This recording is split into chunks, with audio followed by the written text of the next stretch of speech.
தாய் தமிழ் உறவுகளுக்கு இனிய திருக்குறள் வணக்கங்களை உரித்தாக்கிக் கொள்வது உங்களின் அன்பு தோழன் பா. மூவேந்திர பாண்டியன்.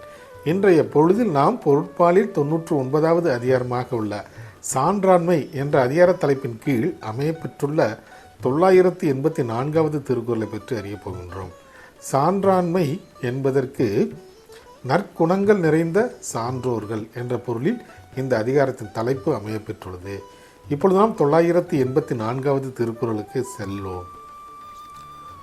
கொல்லா நலத்தது நோன்மை பிறர் தீமை சொல்லா நலத்தது சால்பு. கொல்லா நலத்தது நோன்மை பிறர் தீமை சொல்லா நலத்தது சால்பு. இத்திருக்குறளுக்கான பொருள் என்னவென்பதை இப்போது நாம் காண்போம்.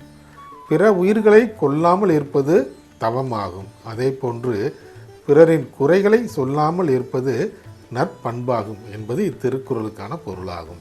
மீண்டும் பொருள்: பிற உயிர்களை கொல்லாமல் இருப்பது தவமாகும். அதே போன்று பிறரின் குறையை சொல்லாமல் இருப்பது நற்பண்பாக கருதப்படும் என்பது இத்திருக்குறளுக்கான பொருளாகும்.